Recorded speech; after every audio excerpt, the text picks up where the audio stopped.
Good evening from Vietnam. Good morning to you, Germain. Thanks a lot for spending your morning to join our program, to share your stories, and to give me the opportunity to explore our research of newness from your perspective. And on behalf of the listeners, I would like to say thank you very much for your generosity to join sharing your wisdom. Well, good evening from Ottawa, Canada, and it's a real pleasure and actually it's an honor to be invited for a second time to talk with you. And I love your idea of exploring newness and finding different ways to be open to new things and resilient and be grateful for what we have and go for what we want as well at the same time. So I really like that idea. So thank you. I'm sure we'll have a wonderful discussion. Thank you. Thank you. I'm sure about that. And let's start with some introduction. And our culture, our people would love to have you to share about who you are and the work you do, because that's the honor that we would love to see from our speaker. So if you could please do that, that would be wonderful. Would you please? Okay, well, thank you. So so my name is Germain St-Denis, or Germain St-Denis, because it's actually French. I'm from Eastern Ontario, one of the larger provinces of Canada, and I grew up on a small dairy farm, basically. And I'm the tenth, I'm the ninth of 10 children, believe it or not. So typical French Canadian Catholic family in those days, not necessarily today, but in those days. And even though I was always interested in machinery on the farm, so I grew up loving cars, but when I decided to go to college, I was interested in new developments, which was around electronics and computers. So I decided to take electronics engineering course and then switch to computer science. But I worked in tech my entire life, and now I'm kind of semi-retired, if you will. But one of the things that I discovered working in tech, I grew much more interested in learning about the applications and the impact on the people. And we may talk about this later, but everybody talks about AI today. Uh, AI is accelerating so fast, faster than people and society can adjust, basically, right? So what I do now, in a nutshell, is try to help uh, clients, try to help everyone. And I do a fair bit of volunteer coaching and stuff. Um, Understand these implications and learn how to deal with them. Learn how to deal with all these new things coming at them, right? They're new, and some of them are challenging.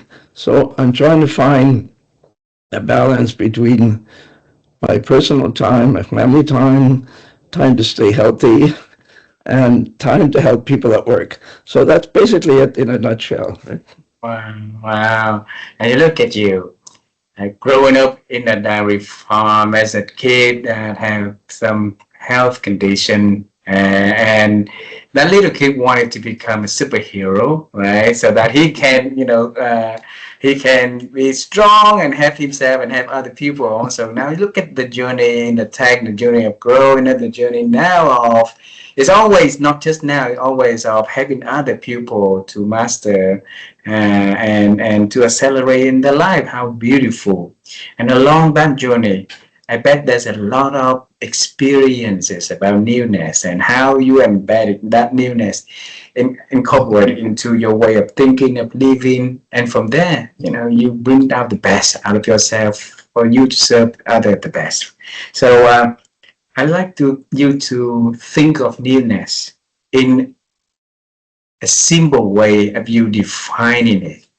So what is your definition of newness in life, Jimmy? Actually, um, I think it can be very simple. I'm not a psychologist. I didn't study any of that, but I mostly have a degree in lived life and lived experiences, if you will. Uh-huh. And my idea of newness, of course, it's trying new things, doing new things, but there's also an amazing quote from a guy named Wayne Dyer, He was American. There's an amazing quote that has stuck with me for years, well, decades. And he says, when you change the way you look at things, the things you look at change. Yeah. When you change the way you look at things, the things you look at change. So when you're faced with situations that are new, maybe challenging, even if they're exciting, they may be, sometimes we're kind of fearful. But when you start looking at them differently, it can open a whole different perspective on life, right? Mm. So I think that's where I would start to define newness as how do we look at things? Wow. So something may be new to me, not new to you, but when we talk about something, we may both find something that's new just in each other's perspective that we didn't realize. Right? How we see things. So does that make any sense? Oh, it's beautiful, beautiful. And thanks for bringing up the beautiful quote from Wendy. You know, when you look at things, when you change the way you look at things, the things you look at change also, right? Yeah. And the question that you brought in is how are we going to look at things differently? And that is a multi-million dollars question because a lot of people won't move here, or move up, or move down to see things differently. They will only see one way and one way, and perhaps that's that's how change is so hard. And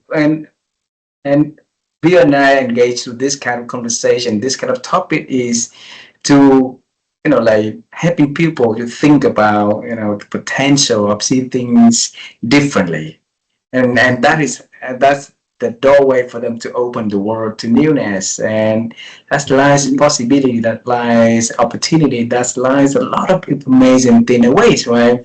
So when you because you brought up that question, share with us, how do you think that we can, well, look at things differently in life? I think there's always a bright side to everything. So the most challenging times is when we face something either very negative or very difficult, but there is always a positive side to things, and that's what we need to find. So I'll give you an example of one milestone in my life that really is critical. Um, I worked for a Canadian Crown Corporation.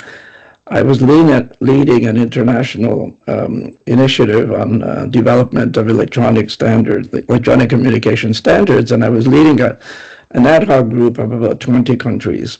So, and it was very challenging because the company I worked for, the culture was awful, really toxic. Most of the executives were ready to shoot you, just because they were having a bad day. But interestingly, I was able to get the support of a very difficult leader, and somehow he got interested in what I wanted to do, and so I started to kind of use him as an ally, if you will. Mm-hmm. And when he started to support me, then everything changed. The other executives said, "Hey, this guy, maybe this is something that we need to get done, so let's support him." And then after that, I had excellent support, but it's because when I saw this small opportunity Mm-hmm. that the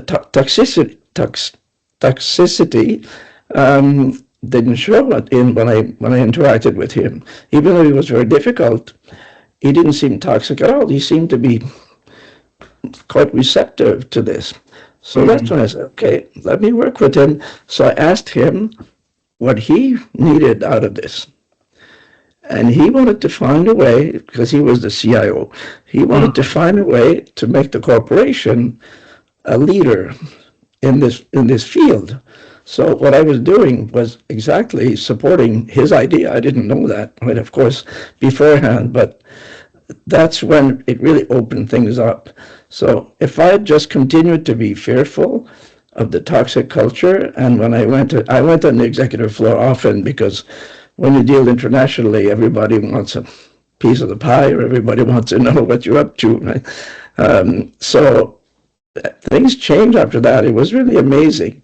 How much support I could get was great, actually. It was still very, very difficult work and challenging and everything else, but it made it so much more interesting. Wow. In that conversation, you mentioned one word that I noted here, that you saw a small opportunity that you're gonna get the support from that particular CIO who is not toxic KCD, right? Was that right?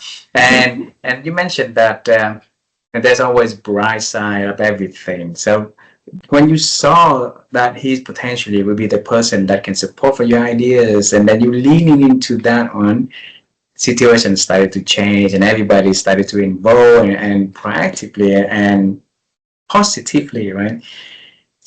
So in our first letter for the newness framework, the letter N stands for notice. Stand for notice, something, one thing new every day. So it's a way to practice, a way to very proactive to notice things around us, right? So when you, I'm going to bring you to that particular situation and use it as an example. How did you notice that he is the one that can give you, the support needed to bring the project and become a success?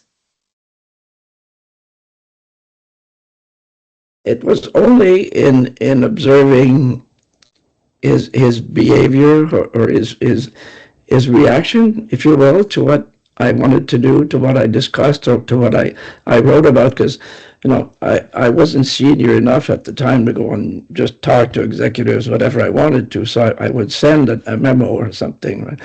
And that's what the first time actually that I noticed really clearly, and this is interesting. I have that image photographed in my memory. I went to his office. He had a long table, and he had all kinds of documents on the table. One of them was a memo that I wrote to my vice president, and he had written on it in great big black marker, "I support GST," which is me, GSTD. "I support GSTD." That's all he said. But when I saw that, I said, "Wow, this is addressed to my leader," right? To another executive and the other executive was in charge of corporate development and international development. So when I saw that, that is really when I said, okay, there's something here, and I asked him about that, right? And that's when I could see. So it was in it. When you talk to somebody, I'm talking to you now, and you look interested in what I'm going to say, right? You're really paying attention.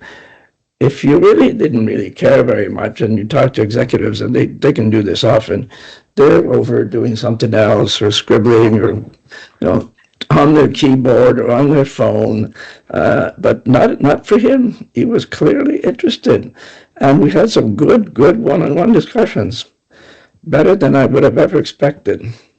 Wow, wow. So see, small little thing that you notice, when you see him, they give you the opportunity to know it. Okay, this person support, and this is the way that we move forward, and you start building the relationship, strengthen it from there. So, and we want the people to start very proactively to notice different things that happen in their life, the new experience that maybe happen, because so many times we will, we will pass the opportunity in front of our eyes, and we keep looking for opportunity, but it keep, knocking them to our doors every day, right? And then we just blind to those opportunity. So what should we do, to be more open to learn, so that we can notice more of such opportunities in life, newness in life? Yeah, it's a question of being more open-minded, if you will, and I'm not always open-minded, because my wife would tell you sometimes I'm not open-minded enough, but it's a question of being open-minded. It may be difficult, but I I grew up always with a sense of gratitude from a young age, because even though we never lacked anything. We never lacked food, everything else. My parents had lots of challenges.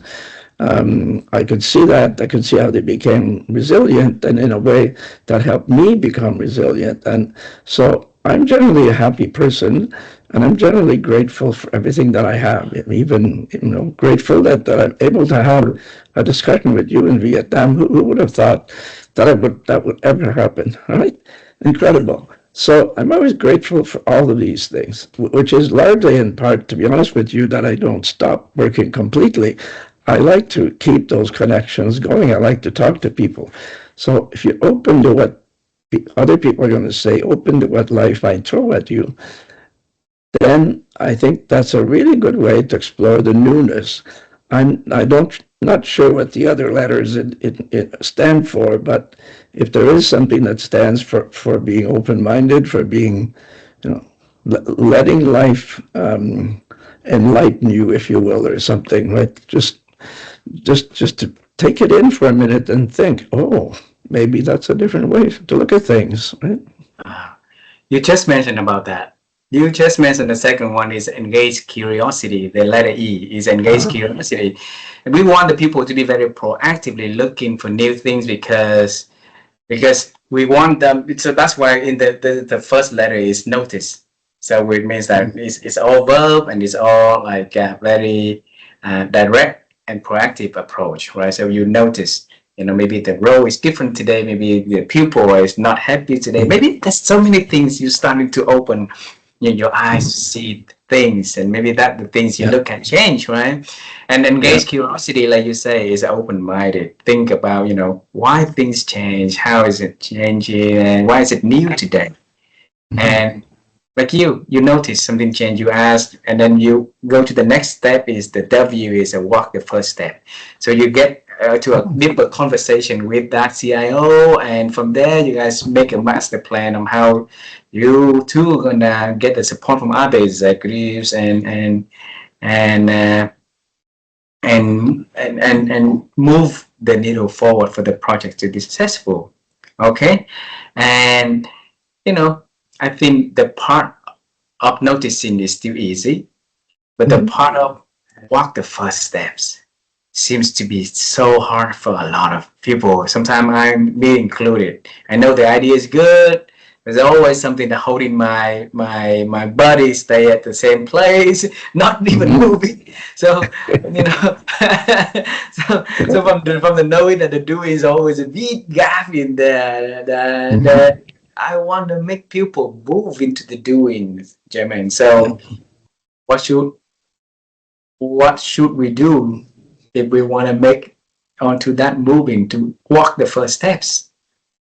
Oh, I have the perfect example that came to mind. Actually, this Please. came to mind earlier when you used the word lead in. Uh-huh. After I whatever I was that I said, and so walking the first step is the most difficult. You're right. I will give you another example. Yes. I worked for a tech company, a Californian-based tech company, called BEA Systems at the time, but most of the large companies used the website portals and everything else. It was everything for the internet, really top. And in 2008, this is a while back, but still doesn't matter, we were acquired by a much bigger fish. Oracle acquired our company. So we went from a 4,000 people company for roughly to a over 100,000 people company. And we went from a culture of teamwork and a lot of interaction to a company where teamwork was almost seen as a weakness. Totally different. I ran a Canadian, was the delivery lead for Canada. And even though Canada was small, all the leadership team, we would meet every morning in Mississauga. Some of our staff were there.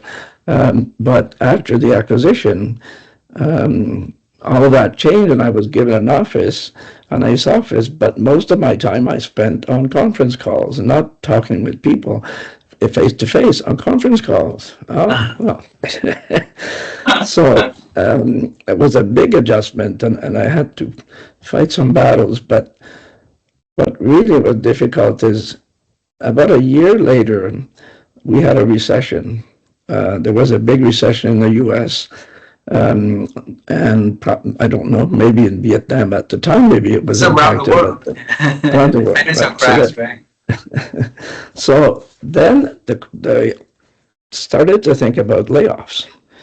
And of course, many people on my team were not known, and we were targets.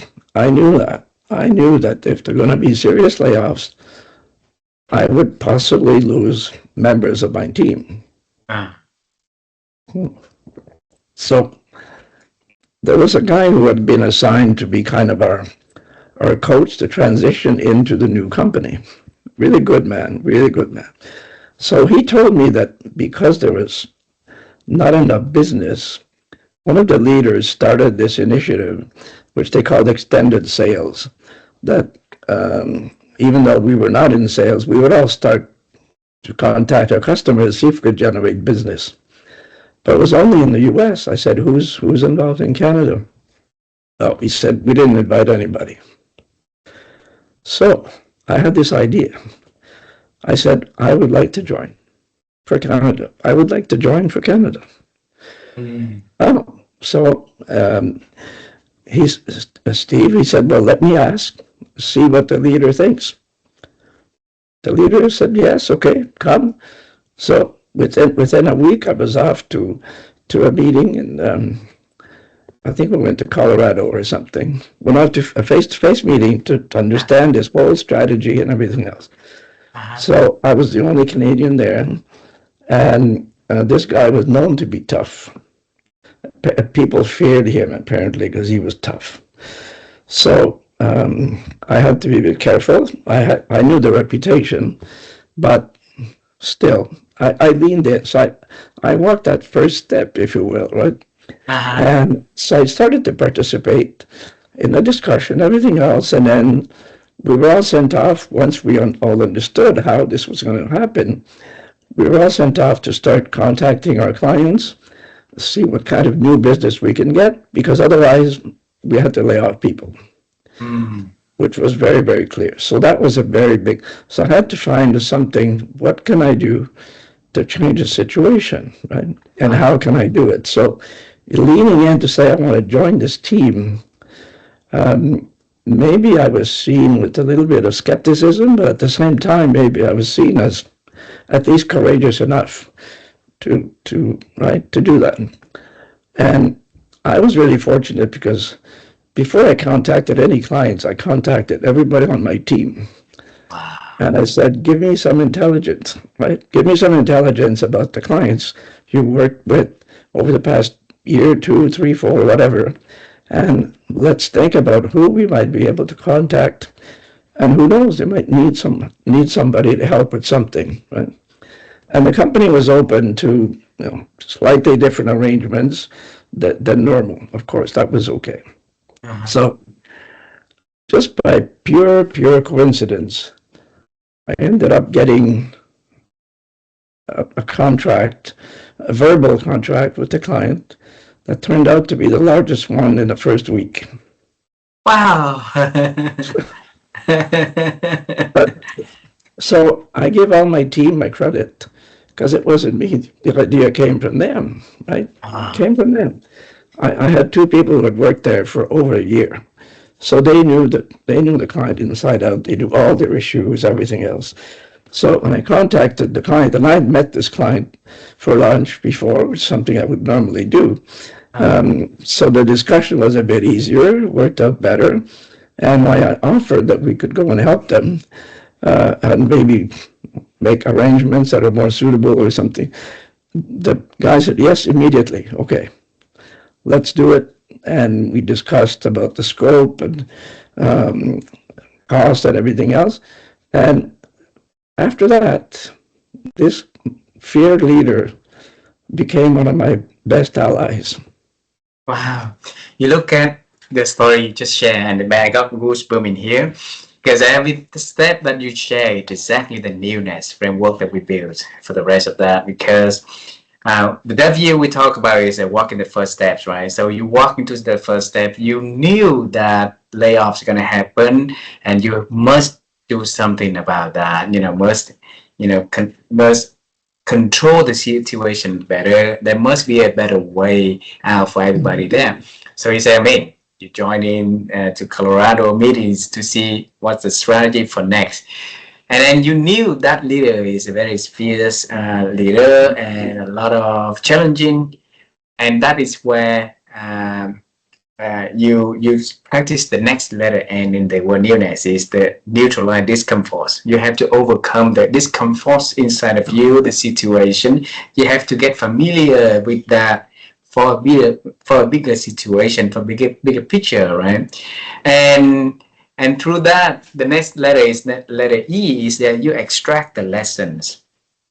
What is that this situation teach you about the strategy, about the movement? What is that the lesson if you could do? What is it gonna create impact on the team? Maybe it's small, but if you not do anything, then well, there's nothing gonna happen. So that lessons started to be in there, and you come back to the team. You start to share the story. That's first letter S in the Yeah. nest. You share your stories, the movement. You ask people to be involved, share their stories, they share their insights about customer. You pick a strategy for the team to go to market again in especially in the very challenging time, and you want the client, right? And because of that, the last letter is the letter S. It's shaped into the future. So we mean like step into your new self. Every Mhm. step, every new thing that you learn, every new experience that you got, every connection, everything, every story that you have is a way for you to build your new character. You build your new your ability to grow and resisting and everything, right? So you Yeah. have the courage to step onto your new self. And the beauty of the platform is this. The first three letters you're leading with your head because you Mhm. notice something new. Okay, you engage curiosity, you walk into the new, and like you walk in your first steps, those are leading by the head. The next two letters where you neutralize discomfort and extract the lesson, you're leading with your heart. Yeah. And the Yeah. last two letter S is you're leading with your gut. Step into something new is, and making it your new your new personality, your new character.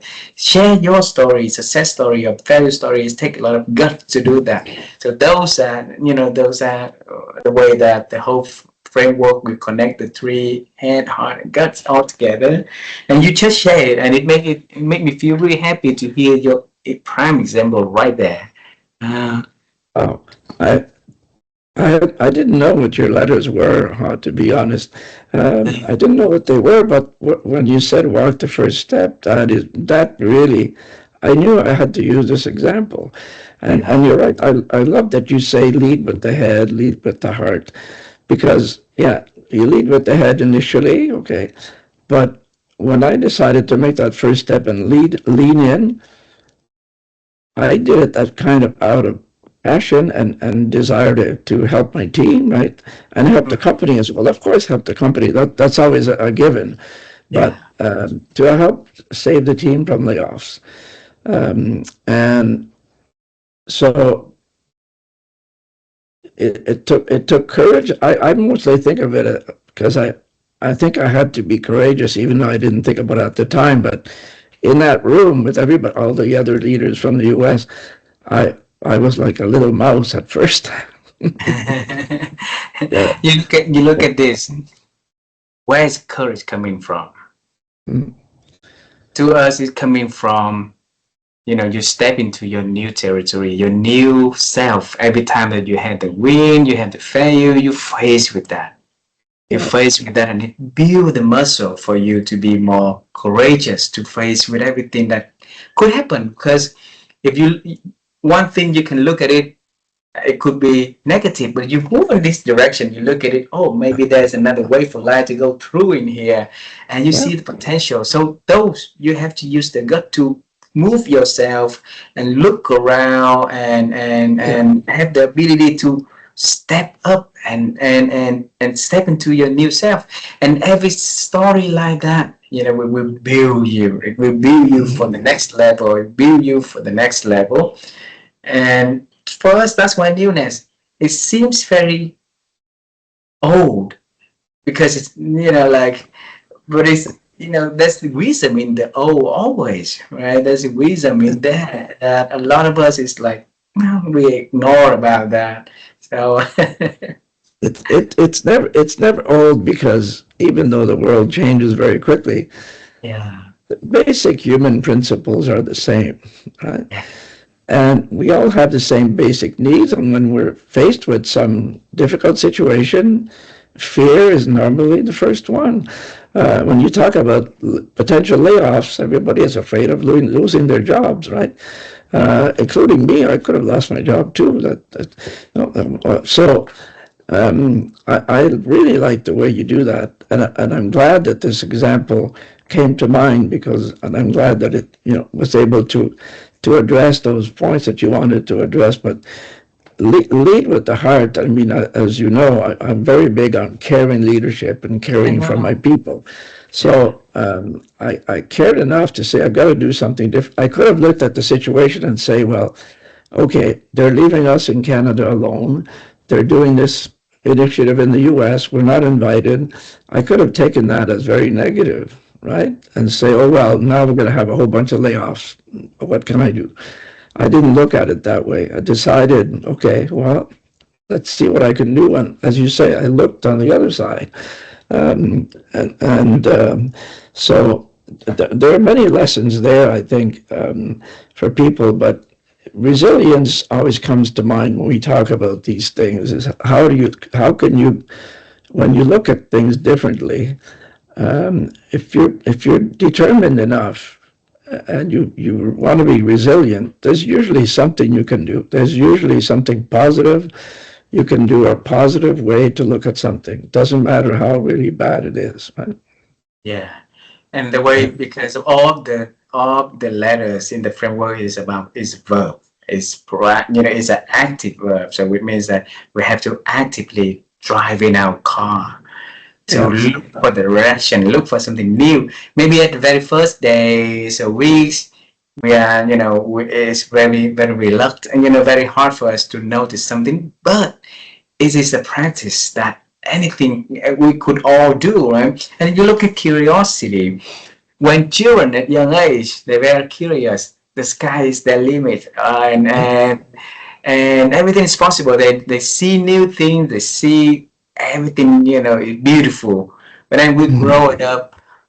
A part of that is because we're giving on to rules, regulation, and we lose our ability to truly notice as a young little boy, little girl inside of us. And it is a way for us to bring it back. Like you mentioned earlier, is curiosity. Is curiosity running inside of us, right? Yeah, Yeah. that is really important because too many times I see when people get older, especially they kind of lose that curiosity, right? And I don't think that's correct because you miss out if you're not curious. You've got to be curious about things and find out. Doesn't mean that you have to get involved in everything, but at least be aware of what's going on. And sometimes you just ask, well, what if I did this or what if I did that? Or so curiosity is a very, very big characteristic, I think. Yeah, yeah. Yeah. I want to focus on the last two letters, which is the share your stories and step into your new self. And I want to bring the principle, the philosophy that you work on since 1995, if I remember, our day correctly back then, the caring leadership. So you've been working on it for 30 years already. You've been sharing a lot of stories about that. You wrote book about that. You made known. So we mean that not only you share your story, you step into your new self. You make people know about, hey, this is Germain's work and this is who I am. And and that's take lots of guts for you to do that, right? A lot of time invested to understand more about that. philosophy of leadership. So teach us, how did you find it, and where did you summon the courageous to share the story and to step into that new zone for you?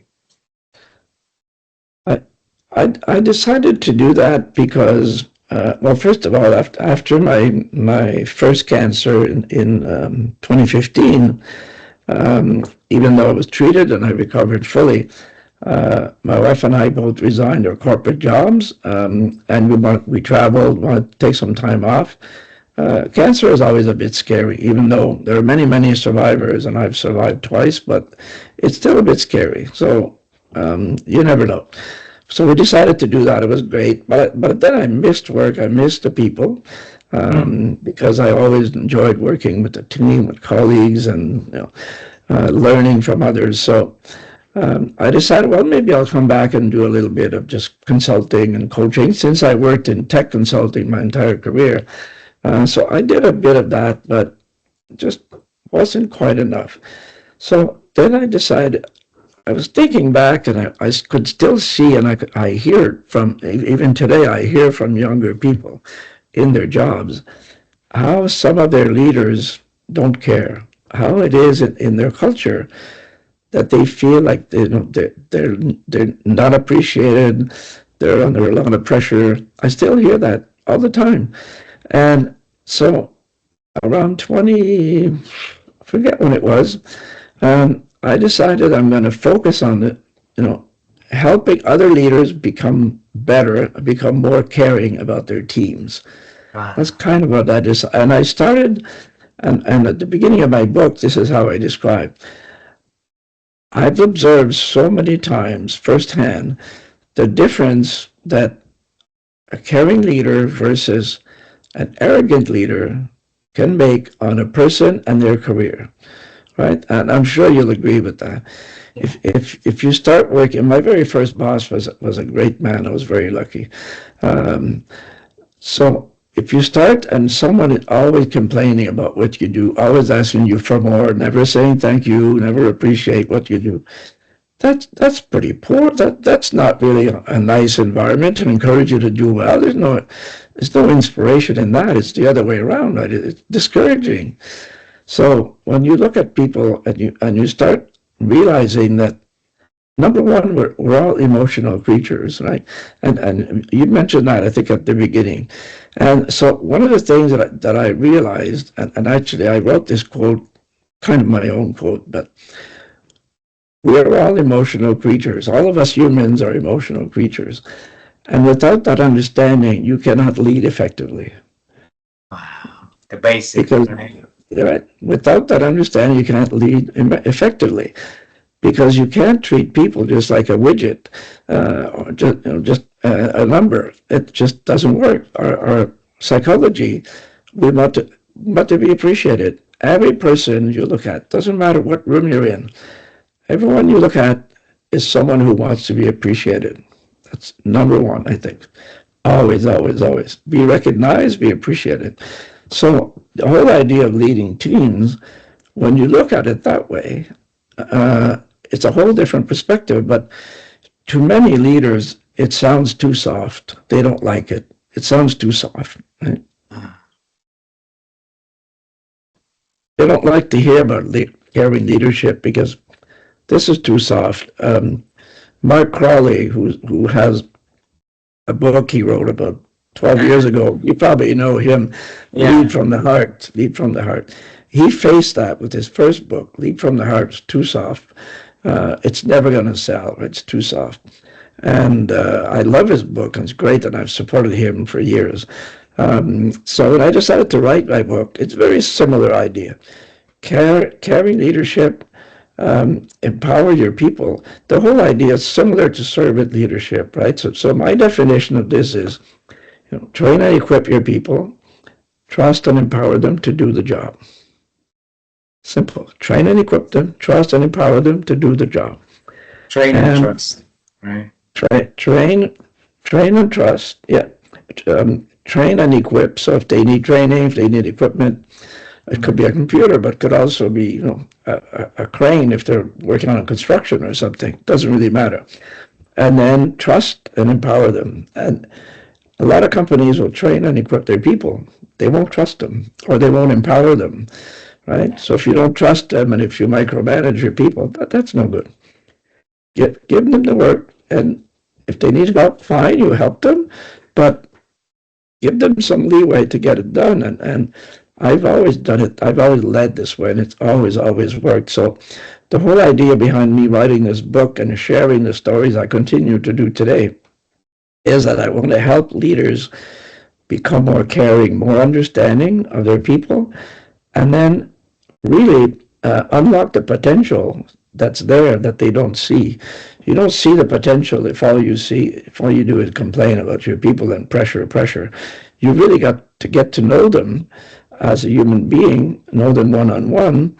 Even though you have a large team, every leadership level should have that responsibility. Get to know your people one-on-one and understand what potential they're hiding, because everybody's hiding some potential, right?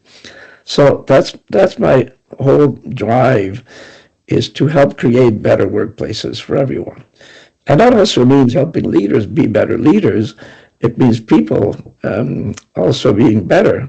And my philosophy is that caring leadership is to help people to be their best. So help people to be their best. And if that was my legacy, I'd be honored if that was my legacy, that I help people to be their best, because that's the whole idea. And in my book, I have a whole chapter on motivating, inspiring people. It's not philosophical. It's just lived, practical, lived examples and experience, all practical. My entire book is around practical stuff, and some of it is so simple, but it works. It just works, right? Thank you for writing that book. Thank you for helping leaders bring back the human beings part inside of, as managers, as leaders, to see things differently with more caring.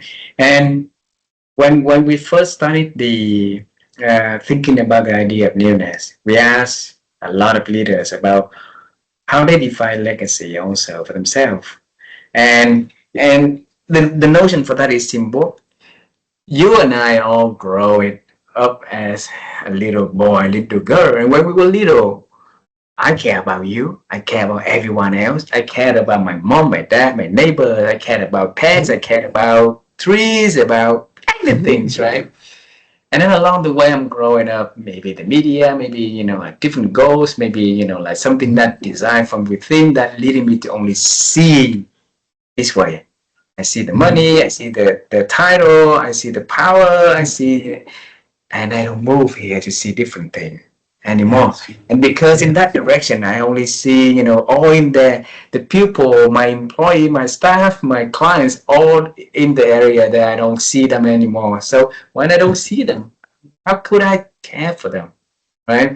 So when we share the ideas of newness, is where we want them to starting to maybe move in a little bit, to see a little bit on this corner in this area. Maybe there's somebody in here, and when you start to see differently, your world definitely gonna see differently, because you see differently, you feel differently, and the story you tell yourself will be defining who you are, and you're gonna become a different person also. So that's a whole idea that we want to continue to spread this newness framework. Share your stories about caring leadership.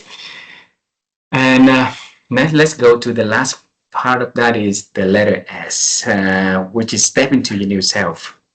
Maybe they have an idea. Maybe the leaders, now they be able to see the power of caring leadership. But they've been seeing this for so long. They're afraid of opening it out, because that makes them weak. They make them, they're afraid of people rejecting them, because they've been doing, being that kind of leaders for so long. I don't trust you anymore. I don't think that you're gonna be becoming a changed person. So that ability to step to the new self takes a lot of guts. That's why we say leading back with the guts, right? And what do you think that we could do to motivate ourselves and motivate others to, have the courage to step into the new identity, the new self that Newness leading them to become. Yeah, I, I think if somebody, uh, any leader, as you say, if they decided to not just focus on their title and their bonuses and everything else, and take a look, if they give themselves the opportunity just to notice their people, and back to your first letter, but still, notice their people. And once you notice and you decide to do something about it, that can become then your new part of your new, not the word mission, but part of your new reason for being is to say, I'm not only going to focus on money, I'm going to focus on helping the people. And I'm going to focus on helping the people in two ways. And this is important. When you shape your future, you look at two things about people. Number one, help them be successful. Because if your people are successful, you'll be successful. And I Yeah. don't know why nobody understands that from the beginning. It's so obvious, right? Yeah. If your people do well, you do well. Of course, I mean you're raising the tide, so you're all going to raise with the tide. That's why I never understood why people are so arrogant to think they're the only ones and they can push everybody aside and they will rise. Well, you can only rise so far by pushing people aside. So help your people be successful, but number two, care about their well-being. Yeah. All right? Because if your people, everybody has stress, struggles, and maybe struggles with the job, stress with the job, but there's another part of being a person, which is not the job. Another two-thirds of your life is not about your work. It's your family and how you rest and recover and all this stuff. So people can have some really serious issues that will impact their work, maybe impact their motivation and impact how happy they are.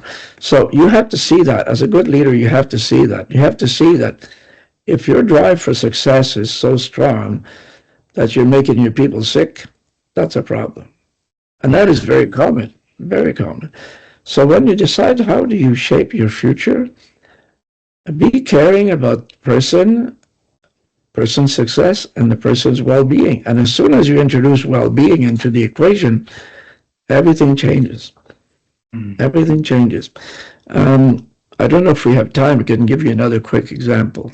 I absolutely. I have the whole evening for you. So you share as Well, much as you could, please. so I I was I was in a temporary but a senior role reporting to an SVP. And I was asked to take on this quote problem employee. Problem employee. The person had been moved around from manager to manager, was really not performing well. And okay, so the SVP said, how about you take over this person? Okay, fine, no problem. So I talked to two of the previous managers. They gave me the whole story. They gave me a stream of emails and history about the problems and everything else. Okay, I didn't look at any of that, none of it. I first scheduled a call with this person, and we talked. I just asked the person, tell me about yourself, what's going on, how do you find work, what's going on with you generally, how are you? You can't pry into someone's personal life, especially when you don't know them, but you have to ask questions to understand how they're doing and why they're struggling. So it was a good call. Left it at that. Talked to them again the next week, and I can't remember if it was the second week or the third week. Anyway, Mm. this person tells me that the parent, mother, had been diagnosed with terminal cancer. Mm. Lives in another city, difficult to provide support, difficult to see her, everything else. Well, right away I knew what the problem was. I didn't have to go any farther. Right? I knew that this employee needed some needed a buffer, needed a bit of leeway, right? Understand that the person can't be 100% at work when you know your parent is is going to Yeah. die maybe in the next 6 months, year, doesn't matter. Just the fact that you know that they have terminal cancer, it Mm. impacts you. Of course it impacts you. Maybe you're grouchy, maybe you're miserable sometimes, right? It's just the way we are because we're emotional creatures. Yeah. So this person then sends a note to the SVP um, and say that how great it was to work with me and everything else. And so Lucky that SVP person. SVP asked me what I did. I said I didn't do anything. I just listened. I just Wow. listened. Right? That's Yeah. all. And if you listen, then you find out what's happening. So that's also about being open. If you want to shape your future and understand maybe what the future needs, you have to listen to people. You mean you look at the situation you just share. That's a prime example of newness in there also. When that person was, assigned to you for you to, like become a mentor, a leader for that particular person, right? You mentioned that they also send you a trail of emails of feedbacks and everything. And isn't that a normal way that all the managers and leaders will say, okay, if I have this person, tell me what you know about that, and I will base on that one as the baseline to move forward, right? You Yeah. did not do that. You No. took the approach differently. You did not look at the email trail. Didn't look at the feedback from the past. You look at the person from the fresh perspective. You gave that person your trust and yeah, and your time to have a conversation from your own world also. Yeah. And when by opening to newness, by listening to conversation, you gave the person the opportunity to truly share his or her story and give you the permission to look at things differently also. And you look at the outcome. If you do it the same way like the other managers did, it's gonna get to the same way, same result. Yeah. Yeah. And Yeah. and not only that you lose an employee, but you also lose a part you as a leader, because you could have done it differently, Yeah. right? Yeah. So thank you for sharing that. Thank you for Yeah. for showing us the power of newness in small action. I Mm. don't think that we need to really reinvent everything new, but small little thing that we can Yeah. really change every day.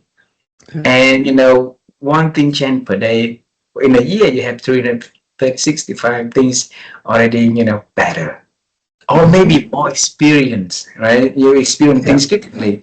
And I'm sure your life gonna go into a different direction because you start to open that switch, you turn it on, you turn the light inside of you on.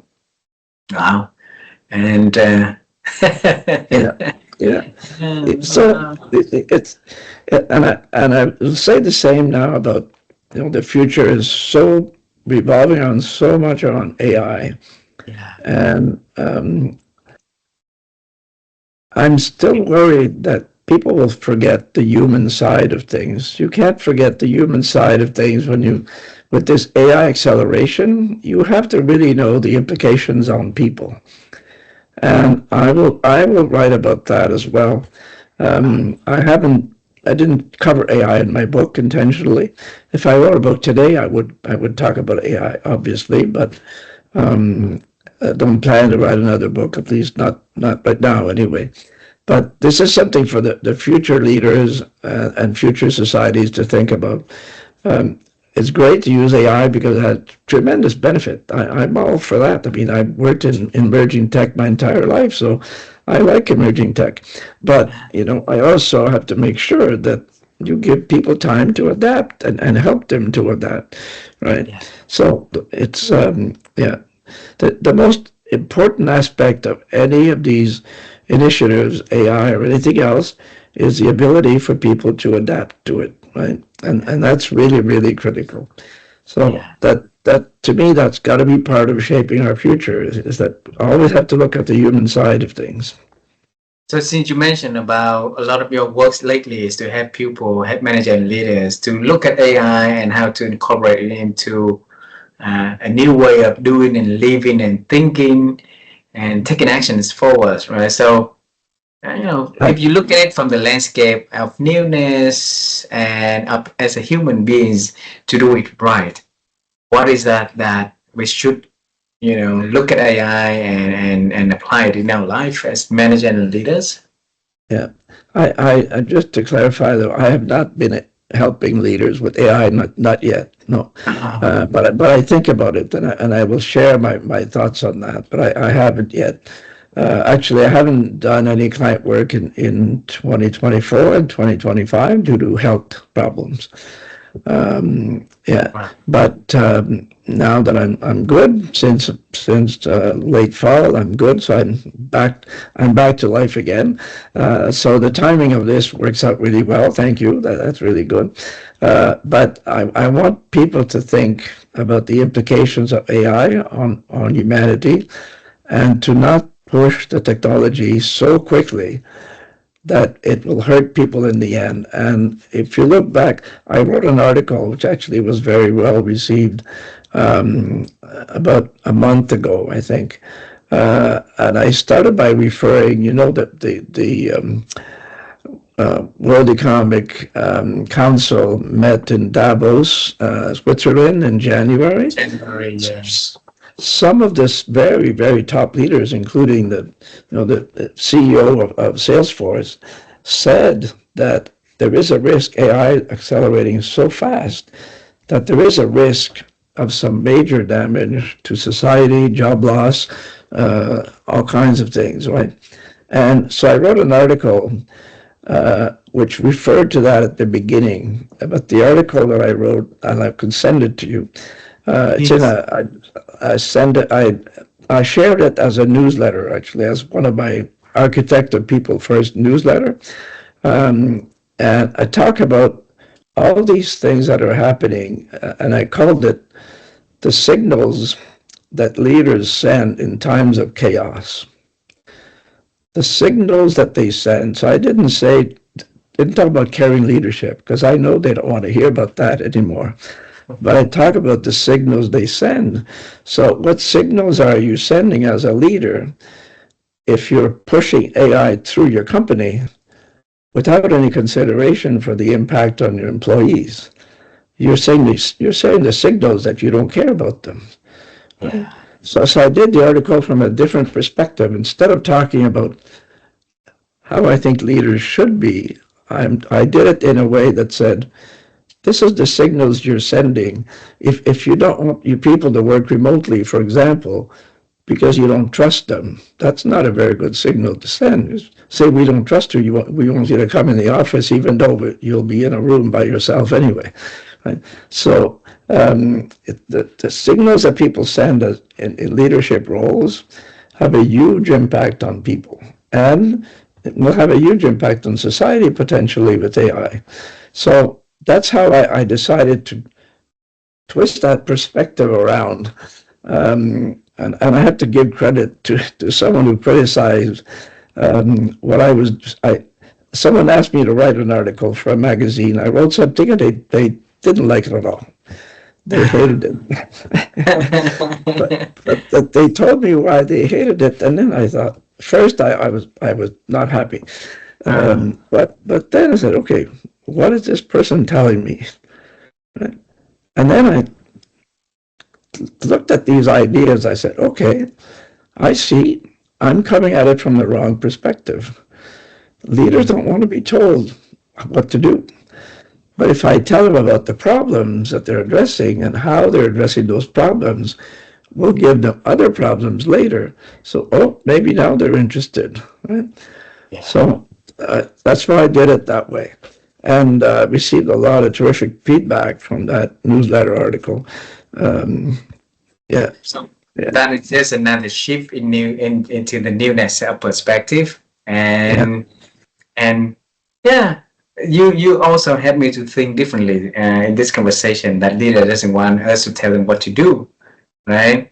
Because but it will give them a different perspective of how their actions, their strategy, their approach right now can create future problems that maybe it's look for them to really look at the situation as a new lens of newness, and Yeah.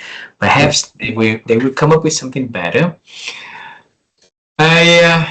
I think well, the whole notion of AI is really take place where everywhere at the moment.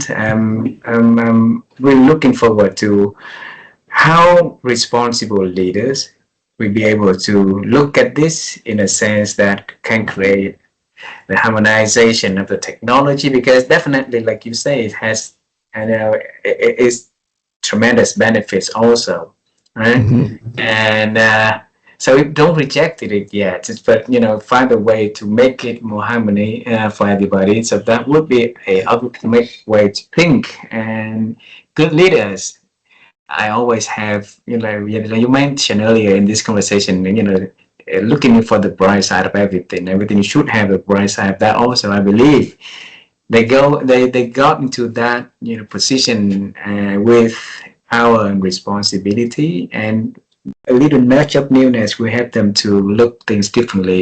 Perhaps they would get into the new era and new legacy they could bring for themselves and for other people. Mhm. And before we part, I have two questions that I need to ask you. Okay,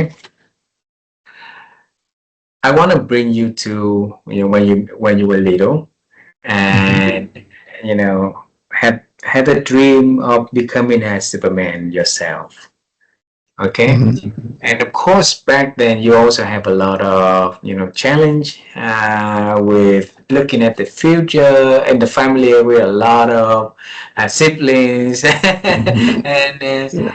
and you and me gonna look go into your room or go into somewhere that we're gonna meet that young Germain, and you're gonna give him a message about his future, anything that you want to talk to that little man, little boy. What is that you're gonna tell the young little Jermaine? I think that the message would be to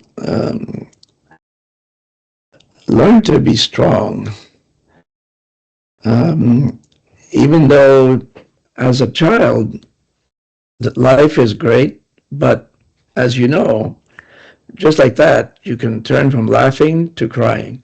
Especially with young babies, that happens a lot, right? They laugh, all of a sudden they start crying their head off because there's something. But um, as a young person, as a child, I, I was often sick, number one. Um, and but I saw my parents and my older siblings being strong and overcoming things. And my dad especially had difficult accidents, but they never gave up. They were always caring. It didn't matter. Times were tough. They were always caring. So, a young person, I would always say, don't give up and learn to be strong and learn to um, love people around you, because we were a loving family. Even though we're a big family, we were a loving family. That's a huge plus for me, I think, being raised in a loving family. Beautiful, beautiful. Huh? And that loving family teach you about gratefulness, being grateful at life, and a lot of beautiful things later on. You've been Mm. build a foundation for you to become a caring leader. You see, everything is not coming from nowhere. It's much coming from somewhere in there at the beginning. Yes, yeah. Mm. And the last question. My wife and I, we always want to help people to improve their ability to think. And every conversation is a way for us to relook at, this thinking capability and how we're going to be able to improve our ability to think. And I'll ask you the same question that I ask everyone. So, Jermaine, how have you been growing your ability to think over the years? How do we grow it? I think it's attitude. Attitude. I think it's attitude. Um, Tell me more. yeah, attitude. The attitude that we have in life. Sorry, my voice starts to go after a certain while because um, I think it's attitude. Because if we have an attitude that, you know, we look for a bright side, if we have an attitude that we're generally grateful, that we're a happy person, um, then we will always be open and looking for something new, right? So if we don't have that attitude, I always say maintain a positive attitude. And one time I was interviewing for a company for a different, very large U.S. organization, and I went to in Michigan State to meet a bunch of executives, and one of them asked me, what do I look for when I hire people? And I said, well, given that they're qualified, attitude is number one. Mm. And he was very surprised. Said, well, that doesn't make, what do you mean attitude? If they have a good attitude, they're positive, they're a team player, they'll work with the rest of the people, they want to learn, they want to grow, they want to get better. That's the kind of person I want. Even though they may not be the top qualified in some aspects, if they have a positive attitude, I know it can make a positive contribution. And someone who is the top genius but has a negative attitude and a negative influence on the rest of the team or your clients is no good, right? So I go back to help people have a positive attitude. And I think your idea of newness, um, I don't know how you intend to roll this out or if you're going to publish something but I think you should take it out there, put it out there, and just see, feel the waters and see how people think and see how people react. Yeah. Does that kind of answer your question? Thank you very much. Thank you very much. And I believe that. I believe it is not because of our story. That newness coming from stories of people like you come in and share. And we just pick and learn from that to come up with the idea of newness and just to remind people, hey, this is successful, fulfilling, great people, great leaders out there, that how they use newness as a way for them to accelerate in life and make a legacy for them and help other people to enjoy life in a more meaningful way. So we are working on making that to become a reality. We're still working on it. So it may take a year, it may take 5 years. And every day is an opportunity for us to explore it a little bit deeper, a little bit more wider, a little bit more, like with more care. And Germain, and thank you so much for being so kind to spending your morning to join our program to share your amazing story with a lot of practical story, real story, and a lot of wisdom in here. And we love you. I send our love and our hugs and our kiss to your family. And we look forward to see you. Never know it's going to come in soon, okay? Thank you very much. It's a real pleasure and an honor, and all the best to you and your family as well. I mean, it's great. You have children studying in the U.S., you're in Vietnam, you have U.S. clients. It's wonderful how you're set up. I really admire that. That's very modern, if you will. That's the future of work. Yeah. Thank you. Thank you.